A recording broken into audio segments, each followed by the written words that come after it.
Red lady পেঁপের জাত চাষ কেন এত জনপ্রিয় হয়ে উঠেছে আজকের ভিডিওতে আমরা আলোচনা করব সে বিষয়টি নিয়ে। বন্ধুরা, আপনারা যারা নতুন আমাদের এই চ্যানেলে, অনুরোধ করছি আমাদের চ্যানেলটি সাবস্ক্রাইব করে আমাদের পাশে থাকার জন্য, এবং যারা পুরাতন সাবস্ক্রাইব করেছেন তাদেরকে অনেক অনেক ধন্যবাদ। বন্ধুরা, বর্তমান সময়ে রেড লেডি জাতের পেঁপে চাষ অত্যন্ত জনপ্রিয় হয়ে উঠেছে এবং এটি বাজারে চাহিদাও রয়েছে প্রচুর। এর কারণ আর বৈশিষ্ট্য নিয়ে আজকে আলোচনা। বামন প্রজাতির এই গাছটি সর্বোচ্চ 10 ফুট পর্যন্ত উঁচু হয়ে থাকে, তবে ফল ধরা শুরু হয় 60 থেকে 80 সেন্টিমিটার পর্যন্ত, অর্থাৎ 2.5 হাত থেকে 3 হাত পর্যন্ত, 2.5 হাত থেকে 3 হাত আমরা বলতে পারি।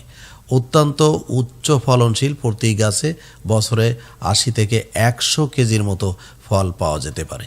এটি ভাইরাস প্রতিরোধী, অর্থাৎ প্যাপায়া রিং স্পট ভাইরাস প্রতিরোধী এই গাছটি।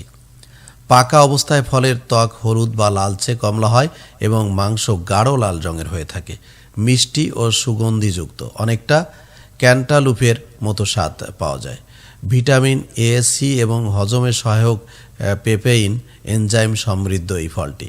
প্রতিটি ফল 1.5 থেকে 2 কেজি ও তার বেশি ওজন হয়ে থাকে। আমরা বড় এবং বেশি বড় জাতের পেঁপেও বলতে পারি। এরা স্বপরায়ণ সংঘটিত করতে পারে, অর্থাৎ একই গাছে স্ত্রী ফুল এবং পুরুষ ফুল থাকে, যে কারণে খানিকটা পরাগণে সুবিধা পাওয়া যায়। কাঁচা ও পাকা উভয় অবস্থাতেই খাওয়া যায় এই পেঁপে।